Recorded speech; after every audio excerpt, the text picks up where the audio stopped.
So இன்றைக்கி நம்ம எதை பற்றி பார்க்க போகிறோம் அப்படின்னா விர்ச்சுவல் மிஷின் ட்ரபிள் ஷூட்டிங்கில் ஒன் ஆஃப் த விர்ச்சுவல் மிஷினில் ஹார்ட் டிஸ்க்கை வந்து இன்க்ரீஸ் பண்ணணும். பட் அந்த ஹார்ட் டிஸ்க் ஸ்பேஸ் நம்மளால் இன்க்ரீஸ் பண்ண முடியலை. ஓகே, இதுதான் வந்து இஷ்யூ. லைக் இப்போ என்னென்னா, இப்போ இந்த விஎம் இருக்குது, இந்த விஎம்மில் ஹார்ட் டிஸ்க் இருக்குது. இதில் இந்த விஎம்மில் பார்த்தீங்கன்னா மல்டிபிள் ஹார்ட் டிஸ்க் இருக்குது. இதில் 70 GB இருக்கிற ஹார்ட் டிஸ்க் ஸ்பேஸை வந்து இன்க்ரீஸ் பண்ணணும். சரியா? அப்போ இந்த விஎம் ரைட் கிளிக் பண்ணி எடிட் செட்டிங்ஸ் போகிறேன். ஹார்ட் டிஸ்க் போனோம் அப்படின்னா 70 GB ஹார்ட் டிஸ்க் நான் இந்த இடத்துல யூஸ்வலாக ஹார்ட் டிஸ்க் ஸ்பேஸை இன்க்ரீஸ் பண்ணுறதுக்கு இல்லை எக்ஸ்டெண்ட் பண்ணுறதுக்கு டவுன் டைம் தேவை கிடையாது. ஆனால் இங்கே பாருங்கள், கிரேட் அவுட் ஆகிருக்கு. எனக்கு இதான் இஷ்யூ. நீங்கள் வந்து ஒரு ஹார்ட் டிஸ்க்கை எக்ஸ்டெண்ட் பண்ணுறீங்க அப்படின்னா நீங்கள் பவர் ஆஃப் பண்ண தேவையில்லை, இல்லை ஷட் டவுன் பண்ண தேவையில்லை, எதுவுமே பண்ண தேவையில்லை. நீங்கள் லைவாகவே பண்ணலாம். ஓகேங்களா? ஆனால் இப்போ இஷ்யூ என்னென்னா, என்னால் லைவாக பண்ண முடியல. அப்போ என்ன ரீசனுக்காக ஹார்ட் டிஸ்க்கை எக்ஸ்டெண்ட் பண்ண முடியல அப்படிங்கிறத இப்போ வந்து கொஸ்டினு. ஸோ இப்போ இதுக்கு மெயினான ரீசன் என்ன தான் அப்படின்னா, மெயினாக ஸ்னாப்ஷாட் இருக்கக்கூடாது. ஒரு விர்ச்சுவல் மிஷினில் ஸ்னாப்ஷாட் இருக்கிறப்ப உங்களால் ஹார்ட் டிஸ்க் எக்ஸ்பேண்ட் பண்ண முடியாது.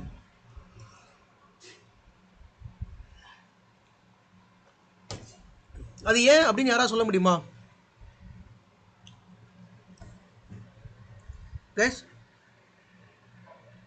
Guys, anyone? ஒரு விர்ச்சுவல் மிஷினில் ஸ்னாப்ஷாட் இருக்கிறப்ப ஹார்ட் டிஸ்க் எக்ஸ்பேண்ட் பண்ண முடியாது. ஏன்? EMDK ஃபைல் வந்து ரீட் மோட்ல இருக்கும். ஓகே, இன்னும் கொஞ்சம் கரெக்டாக சொல்லுங்கள். கரெக்டு தான், நீங்கள் சொன்னது கரெக்டு தான். கொஞ்சம் அதை எக்ஸ்பிளைன் பண்ணுங்கள். டெல்டா டிஸ்க் ரைட் மோட்ல இருக்கும். யா. ஸோ ஒரு ஸ்னாப்ஷாட் கிரியேட் பண்ணுறப்ப delta.emdk அப்படின்னு ஒரு ஃபைல் வந்து கிரியேட் ஆகும். அப்போ இன்டர்வியூல கேட்டாங்க ப்ரோ. அப்படியா? என்ன கேட்டாங்க இன்டர்வியூவில்? இல்ல, பேக் எண்ட்ல ஸ்னாப்ஷாட் எடுக்கும்போது என்ன நடக்கும்? Okay okay okay. ஈஸியா தான் இருந்துச்சு ப்ரோ. VMware ஈஸியா தான் இருந்துச்சு. சரி. ஒரு 8 क्वेश्चंस கிட்ட கேட்டாங்க. vCenter upgradation, ESX upgradation, difference between HA and DRS, அப்புறம் ESXi நாட் ரெஸ்பாண்டிங் ஸ்டேட் போச்சுன்னா என்ன ஆகும்? அப்புறம் ஃபெயில்ஓவர் கிளஸ்டர்ல வந்து நிக்கார்டு வந்து in case of two node server cluster எத்தனை நிக்கார்டு இருக்கும் அப்படின்ற மாதிரி கேட்டாங்க. 2 சொன்னேன் ப்ரோ. 2 கரெக்ட்டா? கரெக்ட் டவுட் தான். ஓகே, 2 சொன்னேன். ஸோ அதுக்கப்புறம் இது ஸ்டாண்டர்ட் ஸ்விட்ச், டிஸ்ட்ரிபியூட்டர் ஸ்விட்ச் கேட்டாங்க ப்ரோ. டிஃபரன்ஸ் எந்த ஒரு கொஸ்டினுமே நம்ம கிளாஸ்ல இல்லாத கொஸ்டின் கிடையாதுல்ல. அதே மாதிரி மாஸ்டர் ஸ்லேவ் டெக்னாலஜி HCIல வந்து இது பண்ணும்போது ஒரு 5 ESXi ஹோஸ்ட் இருக்கு. அந்த ESXi ஹோஸ்ட் நம்ம வந்து கிளஸ்டர்ல ஆட் பண்ணும்போது ஒரு பேக் எண்ட்ல ஒரு எலெக்ஷன் நடக்கும். அது என்ன அப்படின்னு கேட்டாங்க. ஸோ அதுவும் எக்ஸ்பிளைன் பண்ணிட்டேன் ப்ரோ. ஸோ அப்போ VMware சாட்டிஸ்ஃபை எந்த கொஸ்டினுமே நீங்கள் விடலை, அப்படி தானே? ஆமாம் ப்ரோ. அது எதுவுமே இருக்கும் கைஸ், அதான் நான் சொல்கிறேன். நான் இப்போ கிளாஸில் எடுத்தது வந்துட்டு அவுட் ஆஃப் சிலபஸ் எதுவுமே கிடையாது. நம்ம கிளாஸில் அவுட் ஆஃப் சிலபஸ், அது உங்களுக்கு தெரியாத கொஸ்டின் இன்டர்வியூவில் வர்றதுக்கு வாய்ப்பே கிடையாது. மேபி அந்த கொஸ்டினை நீங்கள் மறந்துருக்கலாம் அல்லது சரியாக சொல்லாமல் விட்டுருக்கலாமே தவிர, நான் கிளாஸில் அது கவர் பண்ணாமல் இருந்ததே கிடையாது. 100% இன்டர்வியூ கொஸ்டினை கிளாஸில் கவர் பண்ணிடுவேன். நீங்கள் இவரில் யார் இன்டர்வியூ அட்டன் பண்ணி வந்தாலும் அவர்கிட்ட போய் கேளுங்க, கொஸ்டின் எல்லாமே ஈஸியாக தான் இருக்கும். நான் சொன்னதாக இருக்கும். நான் உங்களுக்கு சொல்லியிருக்கேன்ல, இந்தந்த கொஸ்டின்ஸ் வந்து இன்டர்வியூ கொஸ்டின்ஸ், இது நோட் பண்ணிக்கோங்க, இது நமக்கு தேவைப்பட்டு சொல்லியிருக்கு இல்லையா? அந்த கொஸ்டின்ஸ் அப்படி தானே சார், அந்த மாதிரி கொஸ்டின்ஸ் தான் உங்களுக்கு வந்திருக்கு. நான் சொன்ன இன்டர்வியூ கொஸ்டின் தான் உங்களுக்கு வந்திருக்கு. ஆமாம் ப்ரோ. நான் சொன்னேன் இதான் ப்ரோ ஃபர்ஸ்ட் இன்டர்வியூ நான் அட்டெண்ட் பண்றது. ஓகே, கான்ஃபிடென்ட்டா இருந்துச்சு. எல்லாமே உங்களுக்கு தான் நோட்ஸ் எல்லாமே ரிப்பீட்டடா படிச்சேன். vCenter அப்கிரேடேஷன் வந்து எல்லாமே நீங்க கிளாஸ் நடத்தும் போது தவிர்த்துட்டு அந்த வீடியோஸ் ரிப்பீட்டடா நான் வந்து படிக்கும் போது நான் எழுதி பார்த்தேன். இதான் ஃபர்ஸ்ட் இன்டர்வியூ எனக்கு சாட்டிஸ்ஃபை. செலக்ட் ஆனாலும் ஓகே, இல்ல ஆனாலும் ஓகே, பட் ஆனா சாட்டிஸ்ஃபை, ஒரு கான்ஃபிடன்ட் கொடுக்கும். ஏன்? ஆமா, ஏன் சொன்னா நான் உங்ககிட்ட சொல்றேன், உங்களுக்கு தெரியும். சதீஷ் சார்கிட்ட இது வரைக்கும் வந்து பசங்க வந்து ஒரு ஒரு ஒவ்வொருத்தரும் நிமிஷம் 5 இன்டர்வியூ அட்டெண்ட் பண்ணாங்க. இருங்க இதை பற்றி பேச வேண்டாம், பிற பேசிக்கலாம். சரி, okay okay okay. So guys, இப்போ நம்ம இன்டர்வியூ கொஸ்டின்ஸ் மேக்ஸிமம் நம்ம என்ன சொல்கிறோமோ அதுதான் வரும். அது தவிர்த்து வெளியில் வந்து எதுவும் வர்றதுக்கு சான்சஸே கிடையாது. சரிங்களா? நான் என்ன இன்டர்வியூ கொஸ்டின் சொல்கிறேன் நோட் பண்ணிக்கோங்க, டெஃபினட்டாக வரும். Okay fine. இப்போ ட்ரபிள் ஷூட்டிங்கில் முக்கியமான இஷ்யூ ஹார்ட் டிஸ்கை வந்து இன்க்ரீஸ் பண்ண முடியல, அதான் இஷ்யூ. சரியா? ஃபைன். இப்போ முக்கியமாக அதுக்கு ஸ்னாப்ஷாட் பேக்கெண்டில் இருந்துச்சுன்னா உங்களால் ஹார்ட் டிஸ்கை எக்ஸ்பேண்ட் பண்ண முடியாது. என்ன காரணம்னா, whenever we take the snapshot will create the delta.vmdk in backend. அப்போ normal vmdk file will be a read mode, delta.vmdk file will be a read and write mode.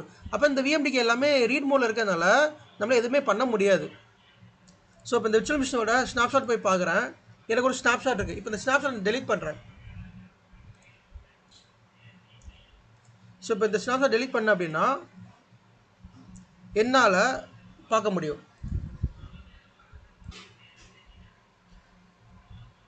என்னால் அந்த virtual மிஷினோட heart டிஸ்கை expand பண்ண முடியும். இதை right click பண்ணி edit settings போயிட்டு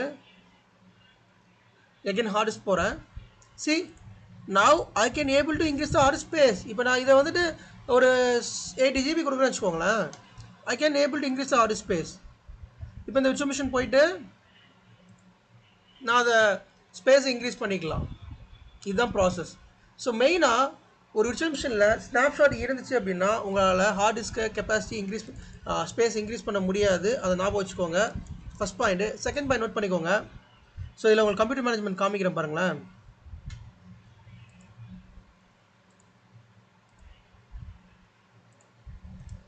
so இப்போ நம்ம இன்க்ரீஸ் பண்ணியிருக்கோம்ல, அது காமிக்கிறேன். கம்ப்யூட்டர் மேனேஜ்மெண்ட் போயிட்டு டிஸ்க் மேனேஜ்மெண்ட் போனீங்கன்னா உங்களுக்கு இந்த மாதிரி வரும். இப்போ 70 GB இதில் இருந்துச்சு. சி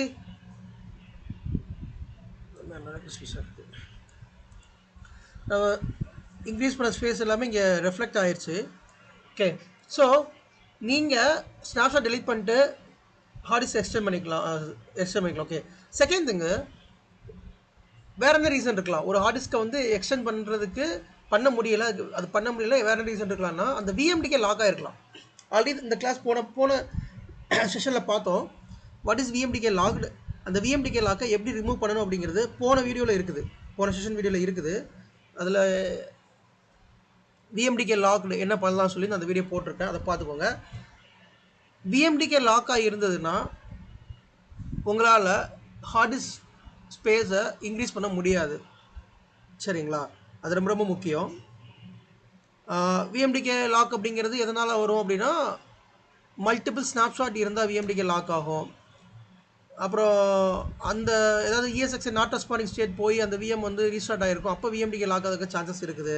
அல்லது டேட்டா ஸ்டோரில் அந்த ஃபைல் .vmx ஃபைல் கரப்டாக இருந்துச்சுனாலும் விஎம்டிகே லாக் வரும். இந்த மாதிரி வேரியஸ் ரீசன்ஸ் இருக்குது. அந்த விஎம்டிகே லாக் ரிலீஸ் பண்ணிட்டோம்னா நம்ம வந்து we can able to increase the hard disk capacity. அப்புறம் அடுத்த பாயிண்ட் என்ன அப்படின்னா, டிஸ்க் கன்சாலிடேஷன் எரர் இருக்கக்கூடாது. டிஸ்க் கன்சாலிடேஷன் எரர் வந்துச்சு அப்படின்னா நம்மளால் ஹார்ட் டிஸ்க் கெப்பாசிட்டியை எக்ஸ்டெண்ட் பண்ண முடியாது. ஸோ அப்போ டிஸ்க் கன்சாலிடேஷன் எரரை நீங்கள் வந்து ரிமூவ் பண்ணணும், விச் மீன்ஸ் நீங்கள் வந்து அந்த டிஸ்கை வந்து கன்சாலிடேட் பண்ணணும். டிஸ்கை கன்சாலிடேட் பண்ணால் விச் மீன்ஸ் அந்த டிஸ்க் கன்சாலிடேஷன் எரர் எதனால் வரும் அப்படின்னா, மல்டிபிள் ஸ்னாப்ஷாட் நீங்கள் வச்சுருந்தீங்க அப்படின்னா இந்த டிஸ்க் கன்சாலிடேஷன் எரர் அப்படிங்கிற ஒரு எரர் வந்து வரும். ஸோ அப்போ அதை நீங்கள் வந்து டெலீட் பண்ணணும் அல்லது கன்சாலிடேட் பண்ணணும். ஸோ தட் உங்களால் இது அப்போ டிஸ்க் எரர் வந்துச்சுன்னா இது எல்லாமே கிரேட் அவுட் ஆகிருக்கும். உங்களால் இங்கே வந்து இதை இந்த வேல்யூ மாற்றவே முடியாது.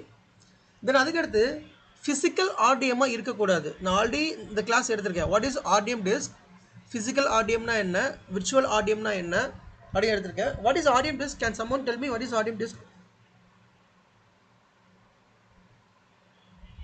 கேஸ் யாராவது ரீகால் பண்ணுங்க. ஆர்டிஎம் டிஸ்க் என்ன?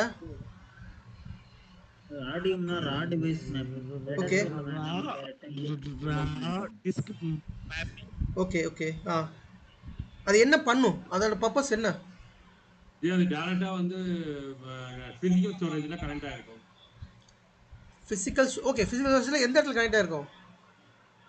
கரெக்டாக நீங்கள் சொன்னது. கேரக்டர் நல்ல கனெக்ட் இந்த பாயிண்ட் முக்கியம். கரெக்ட். நம்ம யூஸ்வலாக ஒரு விர்ச்சுவல் மிஷின் கிரியேட் பண்ணுறோம் அப்படின்னா அந்த விர்ச்சுவல் மிஷின் டேட்டா ஸ்டோரில் தான் ஸ்டோர் ஆகும். ஓகே, ஆனால் ஆர்டிஎம் டிஸ்க்கு நம்ம ஆர்டிஎம் டிஸ்க் போகிறப்ப அந்த விர்ச்சுவல் மிஷின் டேரெக்டாக ஃபிசிக்கல் ஸ்டோரேஜ் லன்லேருந்து எடுத்துக்கும். ஸோ அதனால் லேட்டன்சி இருக்காது. ஸோ இது வந்து கிளஸ்டர் விஎம் ஃபுல்லாக இதான் செட்டப் வச்சுருப்பாங்க. மீட் பண்ணிக்கோங்க ஜி மீட் பண்ணுங்க. ஸோ கிளஸ்டர் செட்டப்பில் ஃபுல்லாக இதான் வச்சுருப்பாங்க. ஸோ ஃபிசிக்கல் ஆர்டிஎம் இல்லை ஆர்டிஎம் விஎம் இருந்துச்சுன்னா உங்களால் இன்க்ரீஸ் பண்ண முடியாது, டிஸ்கை வந்து இன்க்ரீஸ் பண்ண முடியாது. அதை நீங்கள் வந்து பார்த்துக்கோங்க. அப்புறம் சம்டைம்ஸ் பர்சிஸ்டன்ட் நான் பர்சிஸ்டன்ட் ஹார்ட் டிஸ்க்னு ஒரு ஹார்ட் டிஸ்க் இருக்கும். நான் சொல்லியிருக்கேன் இல்லையா, டிஸ்க் மோடுன்னு ஒரு மோடு இருக்கும். இந்த இருக்குல்ல டிஸ்க் மோடு, இந்த டிஸ்க் மோடில் நான் பர்சிஸ்டன்ட் அப்படின்னு இருந்துச்சுனாலும் உங்களால் ஸ்னாப்ஷாட் ரன் பண்ண முடியாது. ஸ்னாப்ஷாட் ரன் பண்ணாலும் அது வந்து வேஸ்ட்டு தான் இந்த நான் பர்சிஸ்டன்ட் அப்படிங்கிறதுல. ஸோ இது இந்த நான் பர்சிஸ்டன்ட் அப்படிங்க இருந்ததில் உங்களால் ஹார்ட் டிஸ்கை எக்ஸ்பேண்ட் பண்ண முடியாது. ஓகே, ஸோ இதுதான் மெயினான ரீசன்ஸ்.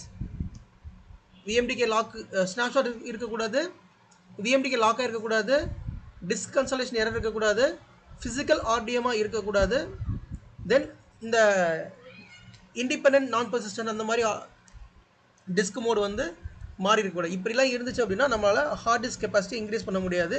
இது one of the interview question. Okay, note பண்ணிக்கோங்க. இது இன்டர்வியூவில் கேட்டிருக்காங்க, எனக்கே கேட்டிருக்காங்க ஒருக்கா இன்டர்வியூ கொஸ்டின் இது. இன்னைக்கு கேட்டாங்க ப்ரோ அப்படியே இந்த கொஸ்டின் கேட்டாங்களா? இல்ல ரா டிவைஸ் மேப்பிங். ஒரு ரா டிவைஸ் மேப்பிங் கேட்டாங்களோ? சரி சரி, ஓகே ஓகே ஓகே. இப்போ இன்னைக்கு தான் இன்டர்வியூ அட்டெண்ட் பண்ணீங்களா? எப்போ அட்டெண்ட் பண்ணீங்க? 4 o'clock ப்ரோ. கேப்சர் பண்ணிட்டு L3 ல வந்து L3 இன்டர்வியூவா? ஓகே சரி சரி, ஓகே ஃபைன். ஓகே, ஸோ இது எல்லாமே முக்கியமான நான் சொன்ன ரீசன்ஸ் எல்லாமே நோட் பண்ணிக்கோங்க.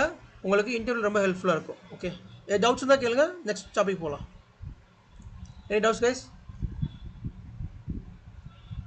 ஃபைன், டவுட்ஸ் இல்லை அப்படின்னா நெக்ஸ்ட் டாபிக் நான் போகிறேன்.